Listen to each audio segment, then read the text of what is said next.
Want to know what the movers and shakers of New Hampshire's performing arts are thinking?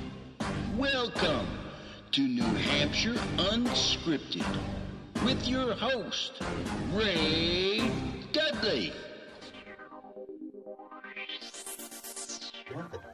That's great to see you. Thanks. It's actually really, really nice to meet you officially.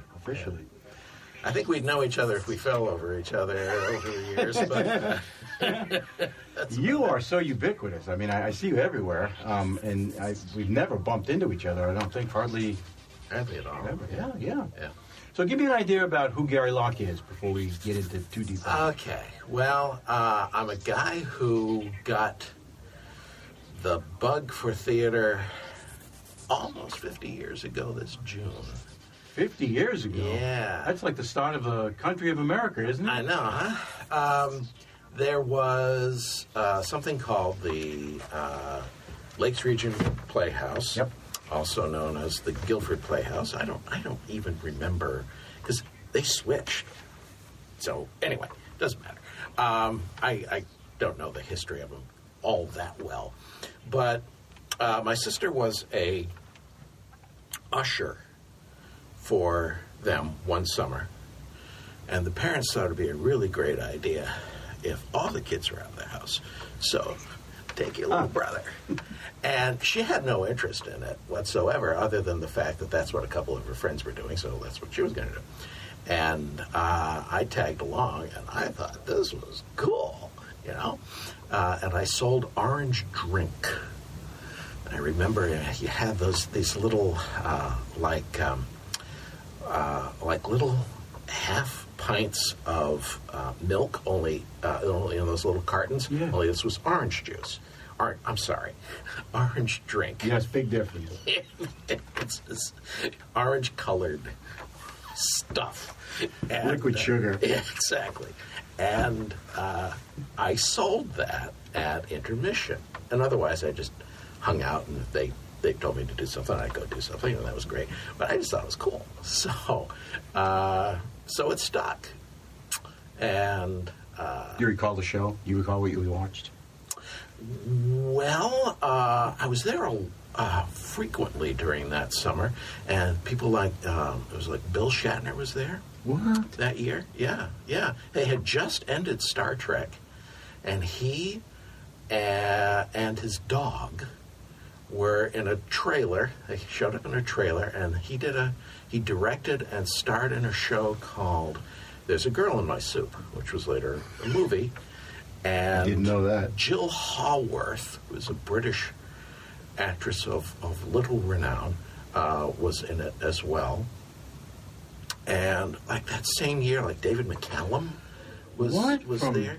Yeah, Man of Uncle? Man from Man from Uncle. Uncle, yeah. Yeah. So they had, and this was very true back then. It became less and less so over the years, but they would have celebrities. Most of them were on hiatus from television shows over the summer, and they would come in on a Sunday, set up on Monday, late Sunday, set up on Monday, rehearse, and go up Monday night, and then they would do, I don't know how many shows, 6, 7 shows, and then they were out of there Saturday night, and in would come a new group. And we had Mickey Rooney, and we had John Raitt, and his daughter, Bonnie, and whom I remember vividly thinking, that's a good-looking girl. Oh, I see.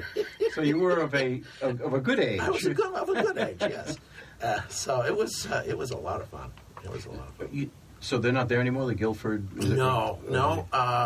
It became a restaurant. I'm not even sure anything's there. Oh, no in kidding. that space now. So it must have been like the North Shore Music Theater down in yeah. Massachusetts? Yeah. I went down there and I saw Camelot one time and something else with Robert Goulet. It's a beautiful, I like that atmosphere. You go down, you see in the show, intermission, you go outside, there's a pavilion, and you see all the big names. Of course, they get the big draws to get people in. Sure. He was the only big name in the play. Yeah. So that got you the bug. Yeah. Now, there's a lot of streams you can take, acting, directing, producing, all that stuff. Right. which of those did you find the most comfortable to follow? Oh, eventually it became acting. Yeah. And I didn't do community theater until I was out of college. When I went to college, I studied English. I went away for a while to Europe, thinking I was never going to return. Your parole officer know that? And I just studied Shakespeare and film. And film was really, that was the thing. I just thought that was what I wanted to do. Yeah. Came back, got a degree at Plymouth, and then I started doing, Plymouth took all of my credits from Everyone. Europe. Yeah. Every one of them. They transferred fine, huh? Everything. And They must have really wanted you. My feeling was, I think they wanted my money. So Can't be. yeah. So around 1980-ish, I started hanging out with people from places like Streetcar Company and back then the Sandwich Players. My first play was with the Sandwich Players, and we were doing a show that had, you're going to love this, show called The Foreigner. I know that show. Yeah, well, it was still playing off-Broadway. In fact, the author was still alive at the time. He was playing Froggy. And this guy who was with the Sandwich Players went out with them, got kind of drunk with them, and said, this would be perfect for my little group in Sandwich, New Hampshire. And the guy gave them the rights. Seriously? We were working on the manuscript. That's what we had. It had not been published. No kidding. Yes. What is it? Is his name Michael Frayn? Is that Michael Frayn? No. I forget his name. Oh gosh, I'm trying to remember now. Somebody's got to remember. Yeah, I know. Someone's gonna call me. Yeah, and Larry Shue. There you go. Thanks. Anyway, so that was yeah, and I played Froggy, and so I was playing Froggy at the same time he was playing Froggy. Man, no pressure. Yeah. We didn't know. Yeah, right. Yeah. When you say it was your first play, you mean that it was? That was my first community theater. Yeah. Play. Yeah. Wow. And from that, Streetcar, and then I got a job running a wine shop at Harvard Square, and so I moved to Merrimack. My wife didn't want to move out of the state, and I didn't want to pay Massachusetts taxes, so I moved to Merrimack and commuted between Merrimack and Harvard Square every day. That's a heck of a commute. Yeah, it was awful. And after a few years, I said, the heck with that, and came back here and started up with Merrimack Community Theater. And from that point on, I've been doing theater, multiple shows every year. Yeah. Do you have a home theater? I mean, you're with Thalia or something. I used to do. I was with the Players Ring for 16 years. Really? Yeah. So I drove from Merrimack to Portsmouth. I put thousands and thousands and thousands of miles on my car, and because I loved it. I just loved it. Yeah. So the Players Ring doesn't have their own group per se. So no. Did you invent a group to? Yeah. Yeah, I did. I created something called Phylloxera Productions. And rolls right off the tongue. Yeah, I know, huh? Well, they were looking for, you have to have a production company name. So Phylloxera is the louse that almost decimated the vineyards of Europe at the turn of the 19th, 20th century. And but they found that if they grafted stock from the New World, from this country, onto the old vines in Europe, it wiped out the phylloxera louse. So all of my productions under phylloxera are productions which take existing works and take a new spin on them, add new life to them. But if anybody comes out of the theater and says that was a lousy production, they're right too. 16 years. So how did you go from doing some theater to basically starting a company? That's a big step. Yeah. Well, the first part is they kept asking me back, right? Damn it. After a while, yeah. I was like, oh, I guess I'm doing another show. And so did you have to pitch there too as well? Oh, yeah. Yeah. Oh, yeah. They had the whole pitch process then? Yep. You recall what your first show was there that you did? The first show that I did there was the first actual play that I performed in there was a play called Isles in the Moon by a guy by the name of Jeff Symes. And let me tell you, everybody and his grandmother should be doing Isles in the Moon in New Hampshire. It is one of the great little-known plays. It's been done at the Ring like 3 times. What's the draw? It's the story of the Smutty Nose Murders in latter part of the 19th century, and he leaves it up to the audience as to whether the person who was found guilty really was guilty or not. And it has just the right number of mix of actors and actresses, and it's a very confined space. And it's gripping. It's a gripping play. And he wrote much of it in verse, so that it's a pleasure to So it's easy on the ear. And it just sounds so good, and it's great characters. It's fabulous. It's absolutely fabulous play. But anyway, so during the run of that, I took Jeff aside and I said, "Do you have anything else? Because this is really good." And he said, "Yeah, I have a 1-act." So I said, "Great, I will pitch that to direct for what inaugurated their late night series at the Players Ring during the summer." And it did very well, and I eventually brought that to the competition. The 1-act competition. The 1-act competition. Yeah.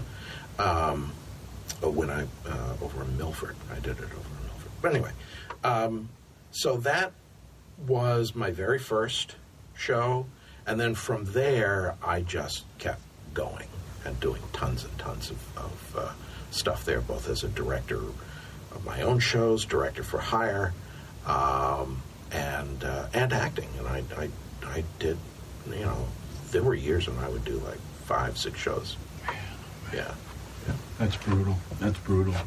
Do you prefer to be behind the camera, so to speak, or on stage? Well, I prefer to be on stage because the only person I have to be responsible for is me. Yeah. But there are times when I come upon a piece of work and it's just so damn good. I've got to do it. Yeah. I've got to direct it. So. Yeah. I've seen some of the things you guys had done. You work with some very energetic people, which Very is lucky. and it really adds a lot to the performance, right? It's just opposed to a group of people who get together to do a play. Right. You do a really good job of casting people that bring a lot to the production. And some of my actors are actors that I've done a lot of shows with over the years. There is a certain troupe in many of the shows that I do. Yeah. You have one show that you prefer to do, or one show that you haven't really gotten around to, but it's on your bucket list? You're like, oh man! At some point, and I know this is going to be almost impossible to do, but man, have you ever seen Nicholas Nickleby? No. They did and this won the Tony back in the 80s, I think, maybe early 90s. And 25 or so actors portray 120 characters over a 4-hour production. Are you kidding? Yeah, so basically what you have to do is you have to do, like, Thursday night you do part 1, Friday night you do part 2, Saturday you do part 1, Sunday you do part 2, or you do Saturday and Sundays where the matinee is part 1 and the evening is part 2. And it's almost with no set or props at all. Actors in costumes, Yeah. and there's tons of costume changes, but it's done. There's one point where they're on they're in a carriage riding through the streets of London. Well, all of the actors portray the carriage. They make up parts of the carriage, and so they have to get into these positions where they're kind of in twisted around and so on, and they become the door and they become the wheels. And, Wow. Oh yeah, there's nothing to it other than this beautiful story, these great characters. The guy who plays Nicholas Nickleby, he is the only one who plays just one character. Everybody else, the other 24 or so actors, play What a multiple challenge. characters. Yeah. But it's great. Yeah. Oh, it's great. Has anybody, who does it? It was the last time I'm aware of it being done anywhere here. Boston Lyric Opera, maybe, something like that, did it maybe about 3 or 4 years ago. Is it a musical? No. Okay. No. But no, it's not a musical. Boy, you would have to have some strong people. Yeah. I saw 1776 recently. That was, 26 people, something like that? Yeah. I can't imagine trying to get another 25 together just to... Yeah, I know. But it could be done. Oh, yeah. Yeah. And actors will fall over themselves to do... Do you have to have that many, or can they play... I know even though the 25 are playing multiple people, I don't imagine you can do it with less than 20. Who would write something like that? Yeah, I wish I could remember who wrote it. Of course, it's based on Dickens, and but it's beautiful. It's this beautiful story and a dynamic evening of theater. Yeah. So do you have?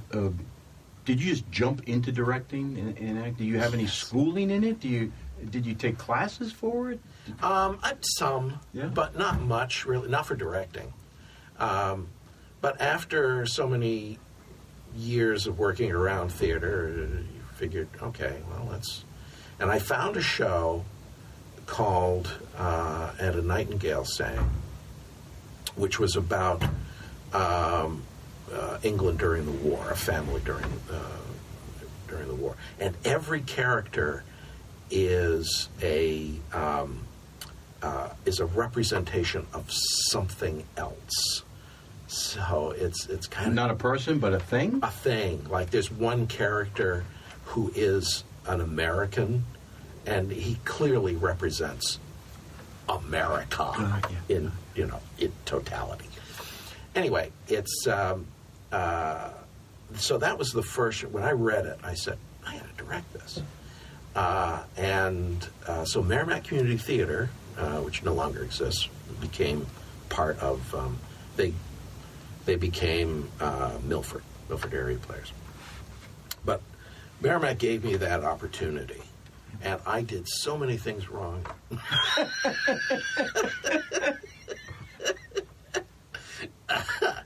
But did they ever invite you back? Yeah, they did. They did. Yeah. To try to smooth out the bumps. Yes, yeah. Yeah, that was tough. And also, we had, Chris, as I said, it takes place during the war, so there are sirens going off and bombs and whatever. And it was performed at this time at the high school in Merrimack. And the janitor, the night of our second performance, decided that he would go into his janitor's closet and light up a cigar, which set off the smoke detectors and all of the alarms go off. And there were people who weren't sure what was going on because it sounded like our sound effects. Oh, my God. Oh, yeah, we had people still sitting in the theater, and we said, no, really, you gotta go. Yeah, that was, and man, I wanted to kill that janitor. Oh my God. Oh, my God. I was going to ask you if you had any nightmare plays that you've ever done, but apparently that's up there, because that came quick to mind. Yeah. I did it. There was a show that Nashua Theater Guild did, and I don't want to say too much about it, but at the time, Nashua had a theater critic, a guy who was doing reviews, and he lit into this production. Really lit into it. Oh, yeah. Like if you think Michael Curtis can be vicious, you had nothing on this guy. He tore us apart. Kidding. And so this was for our second weekend. This was just before our second weekend. And we got into the theater, and it was so quiet in that room. Nobody wanted to talk. And finally somebody said, well, what did you think of the review? And everybody was all quiet. And I said, I think he was spot on. Great way to make friends. He was. Jeez. Have you seen what's going on out at Portsmouth right now? At the Players Ring, the White Rabbit, Red Rabbit? I haven't, no. There's an interesting concept because what's happening, apparently, is that the person who plays, I guess, the lead, or maybe the only part in the play, if I remember right, doesn't even get the script until they walk on stage. Oh. And they only perform it once. Mm. They never do it again. So they bring in somebody else. Oh, really? Yeah. And so when they walk out, there's a prop out there. They're handed a script, and they do it right then and there. Yeah. Cool. That's an interesting concept. Yeah, it is. My son had told me about down in Providence, they saw a play, and this would be kind of cool to do at some point, where I think it was called House and Garden. Have you ever heard of that? Mm-hmm. It takes place in two theaters at the same time. And so there's like two casts, but they're the same. It's happening in the same house. Just one's happening in the house in a dining room, and the other's taking place in the garden. And the cast literally have to run back and forth during both plays, playing the same role just with a different cast. Yeah. And so in Providence they had a theater upstairs and downstairs. Oh. And so the dining room scene's upstairs, and when they would go off stage, they would run downstairs in time to be coming on in the downstairs garden scene. That would be cool to do. Yeah, it would be. That would be challenging. Yeah, especially with my hamstring problem right now. Yeah, your football injury. I just fall down the stairs. What would you say is your style of directing? Do you have a style, you think? There are certain things that I do. I like to keep it. I like to say that I run a tight ship loosely, so that everybody. I've always said there's a reason they call these things plays. We need to play. We need to have fun. Thank you. I agree. But at the same time, we got you got a job to do. Yeah, we got a show to put up. So that's basically it. I'll tell you one thing that I always do. I block very quickly. I block the show within 2-3 sessions tops. And then I throw away the script. It's up to the stage manager at that point to keep track, make sure everybody is where they're supposed to be. I may see something and say, is that where they're supposed to be? And the stage manager says yes. And I said, well, then the director sucks.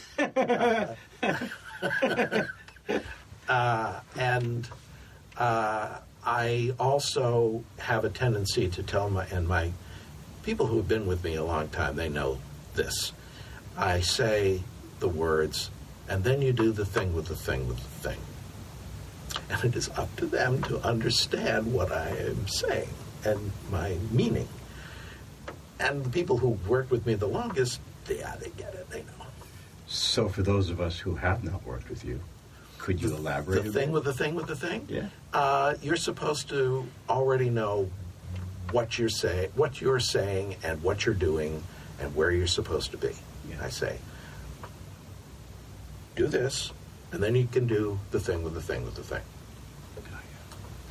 Yeah, I had, I don't know who I was talking to before, I forget, but there are the micromanagers who tell you, look, I want you to cross the stage, you're going to take 15 steps on the fourth word in the sentence, you're going to turn around, and then there's those who are very pliable or organic who say, look, I need you to get from point A to point B. Now, what you do in between there, I don't care. That's basically me. Yeah. I have to, I block the show in my head before any rehearsal or blocking rehearsal starts. So I know exactly where people are supposed to be. And I will say to you, okay, on this line, go over here. On this, how you get there, why you get there, I don't care. And if the actor says to me, that doesn't seem right, I am more than willing to stop and say, okay, why? Because I have to know why you're there. I have to agree with my actors, and they have to agree with me. It's cooperation. Theater is the most collaborative of all the art forms. There's nothing else like it. That is the one thing I can tell you for a fact.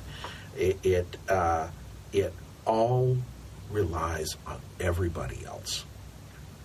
And if we're not collaborating together, if we're not working together, then there's chaos, and you don't have a good show, and you don't have a good feeling within the group. Yeah, there's no synergy. Yeah. It's funny because I know that there are some, I guess, directors, some playhouses that they don't allow the actors that organic ability to work. The actors just become almost just another set piece. Yeah. You know, I need to see you over here at this time, because they're making a picture, and so in their world, the actors aren't really working synergistically, aren't on the give and take side of it, and don't have a lot of input, which is really kind of bad because they can't be creative at that point, which is sad. Now, you work with a lot of creative people, a lot of them. I mean, it's pretty damn impressive who you can pull in. Do you have any favorite actors that you like to work with that you go to when you really want to? I have, there are certain actors that I've worked with a lot. Chris Savage, who played Richard II for me here at Hatbox last summer. I mean, Chris and I have worked together a lot. He was in that first production of Alice in the Moon with me. And we hit it off immediately as actors. And he's been very responsive to me as a director. I like working with a fellow by the name of Richard Harris. Everybody knows him as Rich Harris. And Rich is a guy who doesn't get enough work, and he is absolutely golden on stage. I don't think I've ever seen him. He was in Richard for me. Oh, he was? Yep. And right after that, he went. I was also directing at Hackmatack. I directed a production of Dial M for Murder at Hackmatack, and he agreed to do that as well, which I thought he would never do because, 2 shows back to back like that was just unheard of for Rich. But he did it, and my God, he was good. And he got the best reviews of anybody in what was a very well-reviewed cast. Wow. Oh, he's just great. Give him the right role, man. How old is he? I would say Rich is... You had to ask. I'm just curious the demographic. He's about 50. Okay. Yeah, 40 to 50. So how is it? I've never seen him around. Where's he from? He's from Lee, so he's mostly on the Seacoast area. Okay. I worked with him a lot at the Players Ring. He played Beckett for me one year. Wow. Yeah, he was really good. Wow. So your style is very forgiving. You have a play coming up. Talk to me about, before we get into the actual play, what is the difficulties, or what do you think, how do you approach a one-person play as opposed to an ensemble play? Well, I had never done a one-person play, so again, it's one of those things where, all right, here's a challenge. Okay. Okay, cool.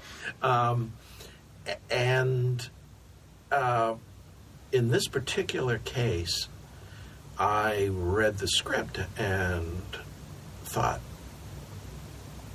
why isn't this written to be performed by 7 actors? I couldn't understand that. Well, it turns out it was written for 7 different actors. And in the early rehearsal process, the playwright watched some of the rehearsals and said, no, this is wrong. I got it wrong. And she talked to the production company, whatever, and said, you're going to have to fire everybody except the person who's playing. No kidding. This one character. And because it's her story. That's courageous. And, oh, yeah. And you can imagine it must have been devastating for those other actors. Yeah. But what an idea, what a concept. And again, I didn't... I'm reading this, and the whole time I'm reading it, I'm thinking, how was this originally conceived? And then I said, I don't care. I know how I want to do it. And it was presented to me originally to be, just read it. Just give me your thoughts on it. And by the time I'd finished reading it, I said, I'm going to do this. Guy, I've got to do this. And again, I was intrigued by the idea of a 7-character play, very vividly written for 7 different characters to be performed by only one person.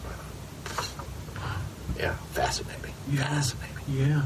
So how do you map that out as a director? What you look at this? What's your roadmap as you're reading it, and in your mind, what are you formulating? Every time I direct a play, every time I decide to direct a play, there is a scene in that play that I vividly see it in my head. I know exactly how I want it to be presented on stage. And that scene is the fulcrum on which everything pivots for me. And that's how I truly fall in love with a project. So if you're reading something and you don't see that when you're reading it, you don't... Probably won't do it. Yeah. Probably won't do it. And that's okay, because there are plenty of projects. Yeah, well, boy, that's the truth. Yeah. So you see this one scene, and that becomes your driving focal point. And you weave everything around that. I say, okay, I know exactly how that's going to look like. So now I have to take that, extrapolate it, and say that same look essentially has to be carried out for the entire show. And in this particular case, there is a moment where 2 characters are tubing down a river. Okay? And they're talking to each other. And I knew that what I wanted was, because remember, it's only one actor, though, right? So the way to do that is to dip your hand in. You're going to move, if you move your left hand, you're going to swivel right. If you move your right, and so the actor has to do that. And if they're in conversation with each other, then they are spinning in different ways or just moving along down the river. And then I said, okay, so we'll take that simple exercise, which is an acting exercise, and we're going to do that for everything in this play. So we're going to keep it real bare to the bones, real simple, and let the audience carry it along. Audiences are so understanding. If you give them a premise, as long as you're not being ridiculous, you give them a premise, they'll go along for the ride. Yeah. And trust your audience. Did you see Amelia? No. Why did they only do that one weekend? I don't know. Oh. I bet they're kicking themselves now. Oh, boy. Because it was just, it fits all of that you just said. Yeah. All of it. And I love Wayne. Yeah. I love Wayne. It's the first time I'd ever seen him. Oh, yeah. What a yeoman's job he did. Yeah. My God. It was just, I was glued to it. But it was that way. They had enough respect for the audience to say, we're going to take you on a little trip. You need to disengage on one level, re-engage on another. And then they did the same thing. There was nothing. It was just a bare stage, a boardwalk. Yeah. And they created all the other things that, it's like reading a book. Yeah. You see it in your mind, Yeah. you know, and you make those things up. Yeah. I love theater like that.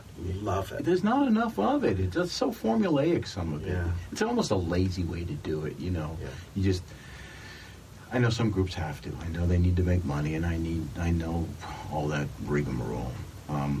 But from an actor's standpoint, it's really, you need something periodically to sink your teeth into, or you won't expand, you won't grow. Right. And I think that's sad. A lot of the groups out there just, they don't, I'm going to get in trouble. Go ahead, Renee. Go ahead. Get on the soapbox. Well, they don't allow for the craft to be crafted. And I made the point, or I alluded to the point earlier, about in some cases the actors are nothing more than a speaking set piece, which is unfortunate. Because the greatest shows come from the effort of the actor bringing out the essence of the character, and that has to be worked on. And so you got this play. Let's jump into it. Right. So give me the name of it, and then tell me how you got the script. And when you got it, did you have somebody in mind, or did you fire away? This was a project by Deirdre Hickok Bridge. Okay. And Deirdre, she had fallen in love with this play, unknown to pretty much everybody. This will be, the play is called Bonita.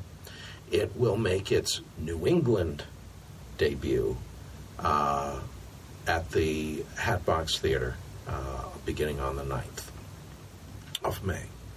And she was curious about the playwright. Never heard of it. But she knew that an actress that she admired had done it. So, and after a while, because she couldn't find a copy of it, couldn't get anywhere. Oh, is that right? Yeah. It was, you have to go through this playwright's agent. And the agent is someone who is probably, apparently, not all that interested in being an agent. But Deirdre persevered, got the rights to do it, and then started sending it out to people just to read and get their opinions on it. So I knew that Deirdre was going to be playing this role. That was, So she's shopping it around like shopping Sylvester it around, Stallone is shopping around Rocky. Yeah.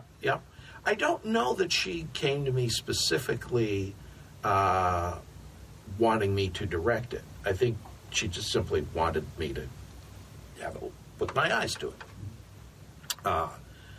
But I found it, as I say, I found it stunning. And Bonita is a 13-year-old girl who has had a very rough life. And if I just leave it at that, you think grim and dark and depressing and heavy. Right. It's hilarious. Oh, really? It's hilarious. And that made everything for me fall into place, because I'm like, this is so skewed in such a different way than I would have ever approached it. And I thought, oh, brilliant. I mean, it's a brilliant script. It would be a brilliant script if there were 7 different actors. But when it's just one actor telling the story as a 13-year-old girl, as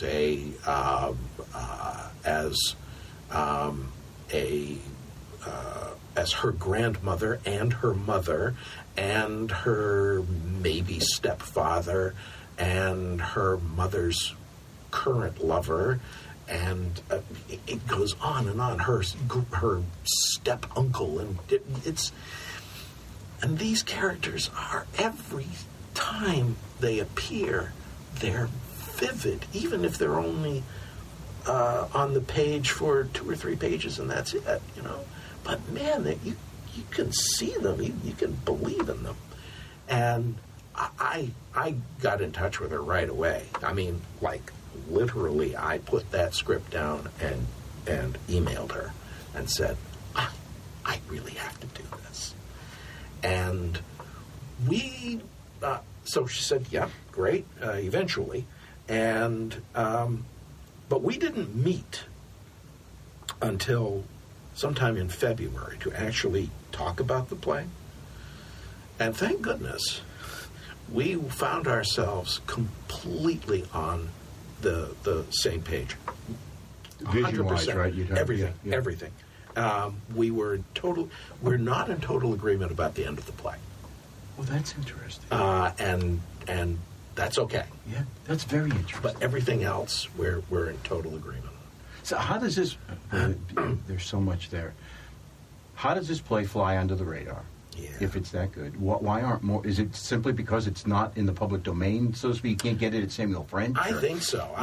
I think it's been performed, to the best of my knowledge. I think we'll be the fourth or fifth group to do it. Of all time. Of all time, it was done. It was performed once, maybe. It was workshopped, and then there was an actual performance of it in Washington State. Then I think there was a performance of it in San Francisco. I'm aware of a performance somewhere in Florida, and we're it. Wow. Yeah. But I honestly think it has to do with the representation of the playwright. Yeah. Because I can't imagine why this wasn't discovered. Also, it's very, very demanding of the actress who plays Bonita. I want to get into that in just a minute. Two questions. One, how does royalties work with that? She, as I say, she finally tracked down this rep and talked to her on the phone. And apparently the woman was like a chain smoker or something. Oh, dear, it sounds like it's not something you really want to do for any other reason other than the fact you love it, right?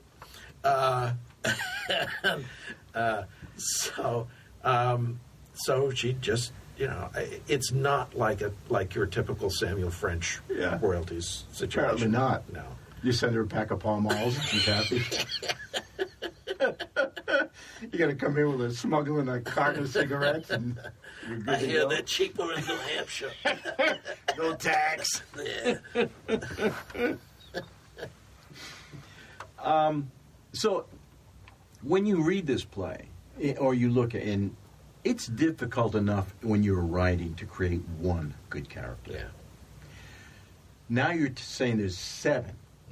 really well fleshed out individual characters. That had to be. This woman has to be an incredible author. I just struck gold, Yeah. one time in her life. You got with Deirdre, who I have a tremendous amount of respect for, by the way. I love her dearly. So what went through you? What was the process of creating these? Did you have to research? Is there any research you can do on these characters that are kind of made up? What went into the creative process there? Well, we talked about each and every character. Mm-hmm. We the history, the background, what motivates them, what they're going to sound like, because of course Deirdre has to, they each have to have a different sound. I came very close, Ray, to just giving away something. Oh, dang it. I know. We almost had him. That was close. And we spent a couple of hours just going through each and every one of these characters and what's going to become of them, those who are still around at the end. And that's where, of course... Don't give away the Game of Thrones plot here. I know.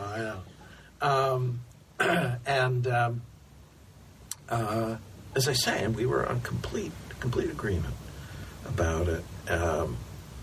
And we worked on character. There's one character in particular that I really kind of insisted, no, this has to be something different. We need a different approach to this character, and she found it.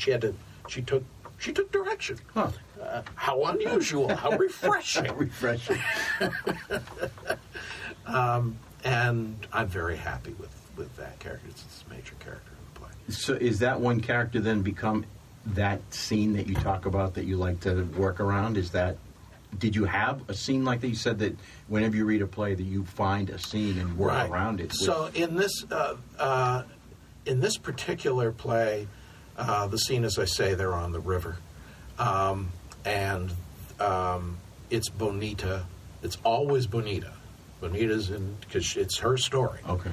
And these other characters, quite literally in some cases, float in and out of the story as she tells it. And so this other character is a male. So we've got a 13-year-old girl, and we've got a guy who's probably in his early 30s, maybe. Something like that. It's set in Missouri, in St. Louis. Missouri. And you've got characters who... And that's a beautiful place for a locale for a play, because you can have all kinds of different accents and so on. You go just a little south and you're into the bayou drawl, and you can go a little bit north and you won't notice an accent whatsoever. So we've got all that playing. What did you find? I want to get in a minute to Deirdre's. I know she's not here, but some of the challenges she faces, but. As a director, and you're looking at this, what did you think was going to be the most challenging thing to bring out? Her switching back and forth. Yeah. Because, again, I almost gave something like... there's constant interplay. And in some cases, there's one scene where there are 4 characters talking at the same time. They're in this scene. And she's doing them all. And so what I said was, we have to look at this. Remember I said, these are plays. There's a reason they call these things plays. We have to play the game right. When you were a kid and you played with all these imaginary things going on, the one thing you knew was you can't break those rules, right? Yeah. If you're shooting a gun, it can't turn into a machine gun. Okay, if it's a pistol, it stays a pistol. So everything that she had to do was she had to follow by the rules of what was in the scene. She could not change it. So we had to figure out where somebody was standing. And if there are 4 people in a scene, where is this character? Where is this character? Where is this character? So that the head turn, just the head turn, when you're talking to somebody else, even though there's only one, you're it. You have to turn in the right direction. You have to turn. If you have to turn further upstage, because that's where they're standing, you have to turn further upstage. Interesting. Yeah. Very interesting. Is it a prop heavy play? No. Okay. No, we've got only just a few props, a few set pieces. We have a screen that we're going to be projecting images on. Some of the images will help set the scene. Other images are for comedic effect. I got you.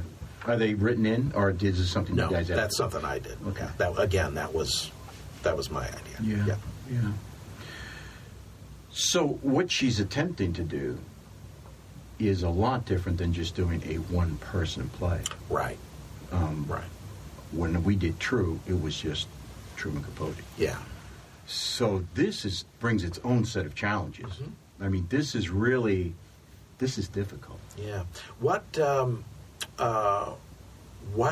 we decided to do with all of this was to make these characters, to help make them vivid, I also had Deirdre, and this is for publicity's sake too, go to a photography studio and dress up. Oh, I've been seeing those costumes. pictures. Yeah, and we'll be doing more of them. I think we've released 3, maybe 4, and we'll be doing the rest of them as well. And in the lobby at Hatbox, we're going to have mannequins dressed as all of these characters. Oh, I love you. Yeah. I love you. That's great. That's brilliant. So, I don't know how many people understand the difficulty of being the only person on stage. I mean, when we did True, and I don't mean to keep bringing up what I've done, but Matt McGonigal came to me and he said, I'd like to do this. And in my arrogance, without even thinking, I said, yeah, sure, let's just do it. Well, as time went on, it began to dawn on me the scope of what I had said I would do. You figure this person who's doing it has to memorize 80, 90 pages. Mm-hmm. Now, just think about that. There's people who can't remember a phone number. Right. You're asking an actor to memorize 80 to 90 pages. And in the case with what she's about to do, it's dialogue. Yeah. Mine was just storytelling. Right. I got about halfway into the process and realized I'm scared to death. Yeah. There's nobody going to cue you. There is nothing happening on stage that if you forget, you forget. Right. And God help you if you forget. Yeah. And so, how nervous is she right now about what is about to take place? Honestly, I think Deirdre's mostly concerned that people won't show. Are you kidding me? She keeps telling me this. Yeah. What? Yeah, and I want to say, she repeats it all the time. That She has a huge following. I know she does, and deserves it. Yes. And people are going to be just stunned. I can't wait. What she does. I can't Just wait. Stunned. I've been saying to people that there are times that the rehearsal process, I have almost no notes to give her. That's wonderful. Because, Oh, you're getting close, right? That's a sign you're getting really close. Well, this last one we did, because I'll tell you what I did. Because she was, of course, a lot of it is let's just get the memorization and make sure that we get the accents right. If you're doing a line as Bonita, don't slip into Mona's accent, that sort of thing. Mm-hmm. But then for this last rehearsal, I was afraid that she was getting too comfortable with it, and she certainly knows the material now. So it was a matter of let's change it up a little bit, and I have occasionally I get to do something as a director called my OTT rehearsal. That's where everybody goes big, big, big, big. They stay in character, just do everything that you're doing much bigger, much broader. And it really juiced up the energy. And also, we discover things. Yes. Because you hadn't done Yes. it. We had discovered plenty of things early on in the process. Mm-hmm. And then it's like, come on, let's find something new this time. And that was with just a couple more rehearsals to go. I had the OTT rehearsal, and boy, did we discover some wonderful things. I'm glad to hear that. I'm so glad to hear that, because this is what we're talking about, the creative process, layer upon layer. This is more than just a superficial presentation of a play. Yeah. When you can do that, and to your credit, you guys have rehearsed long enough to be able to do that. There are some groups. Oh, and you can't always do that. Right. I wish we could. Yeah. Every time I have that luxury, when the production is good and solid and well on its feet, then it's wonderful what you can find. But how many times out of 10, if you do it 4 times, if you have the luxury to do it 4 times? Oh, what a shame. Yeah. We did A Month in the Country years ago, and we were doing the scene a certain way, and we had to change the venue for rehearsal, and so we ended up being in somebody's basement at their house. Well, because we had to be quieter, it changed the way we had approached certain lines. And when we were done with the scene, we thought, oh my God, we've been doing this wrong. Yeah. It wasn't loud and boisterous and funny. It was soft. Yeah. And it was gentle. And it was very, very intimate. It's funny how just changing those few parameters can bring out those nuggets that are really rich. Yeah, it's fascinating to do it, and I love those moments. Yeah. That's one of the things about working with people like Chris Savage and Constance Whitman and Deirdre, Whitney Smith, where Rich Harris, where in the rehearsal process, something accidental happens. Yes. And you flip out and you go, wow, wasn't that exciting? And we know it. And then we have to make that work. Yeah. Just take that and make it work. God, you're just pounding on my heart. My early years, I formulated a lot of what I know from my college years, but because what was happening was I was lucky enough or fortunate enough to work with a group of people who never stopped creating until like show week so they could cement things. Every single time they went out on stage, they tried something different. Every time. And I don't care if it was a gesture, a wink, a limp, they did something. They were constantly in an innovative mode. Yeah. Which was just so rewarding. And they, I don't want to say they tried to top each other, but they would then bring it back down when it didn't work. But they were constantly in this inventive stream, which just made these characters so real, so rich. And then on top of it, we did things where a lot of times at the end of a rehearsal, most of the cast would go home, but then we would go and sit on the set for a couple of more hours and we'd maybe order dinner or something. And we became very familiar with the set. So it was easy to walk around. It became like your living room. Yeah. And it was, you were very intimate about what was on the set. You just, it was like you're reaching for the remote in your own room, and you know exactly where it is. Yeah. So, is there an intermission? Is she just okay? 100 minutes. 100 minutes. 100 minutes, and she's out there the whole time with, as I say, with almost nothing in the way of sets and props. So what is out there for the set? Is there a set? We've got just using furniture. We've got a it's supposed to be at the playground of the school that Bonita is attending after school. So there are a couple of bouncy chairs. They're not chairs, they're really stools, and they look like there's something you'd find on a playground. There's a seesaw.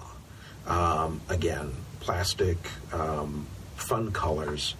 There's a tire. And there's this screen that we're using for, I'm doing it too. There's this screen that, as I say, we're using to help illustrate the play a little bit. And other than that, it's a splatter paint black stage, and that's it. When people leave, and Deirdre, people are coming. When people leave, what do you hope they go away with? Hope. Oh, interesting. Hope. Because there's no doubt in anybody's mind that Bonita has had a horrible existence, a horrible life. But she doesn't treat it that way. And it is a hopeful play all the way through. And I think they're also going to be so thrown by how funny it is that there'll be times when they'll be driving back and they'll say to whoever is with them in the car, "Did she say that she had been beaten?" And you'll say, "No. Was it implied?" "I think so. But she doesn't seem to be traumatized by it." It's fascinating. That's a great accolade. Fascinating. When you can have people who are going home talking about what they just saw. Yeah. That speaks volumes for what just happened. Yeah. My hat, I'm so proud of Deirdre for doing this. Oh, I am too. Such a challenge. Boy, as an actor, to step out there and do that. And let's face it, not everybody could do this. Right. I mean, it takes a certain level of talent, a certain belief in yourself, and it takes a good director. I mean, for something like this to come off and not look cheesy or schmaltzy, or there a lot of good things have to happen along the way. Right. And I want to emphasize that this is as good a script as I could ever hope for coming as a director. I mean, I can't tell you how good this script is. Yeah. It's brilliant. Man, I can't wait. Yeah. Which begs the question. Just thought I'd throw that out there because... You read it.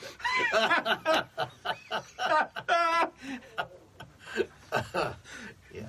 Gary went on a rant about that phrase. I mean, he just excoriated people who use it. It raises the question, Ray. I couldn't wait to get that in. Oh, my God. So, as a final adieu, do you have a piece of advice for an upcoming actor or a director or something that... I mean, I ask periodically to other people, if you were going to give a TED Talk about something, what would that be about? It would certainly have to be about theater, and it would be to say to everybody in the audience, love it, and if you're not having a good time, it's not right. Yeah. You know? Something's, yeah. I have a friend, he called his original group, it's disbanded right now, but he called it Egg Timer. And the point being that every 3 minutes you would want to turn the timer and say, are we still having fun? Yeah. Because if we're not having fun, Yeah. let's stop. Yeah.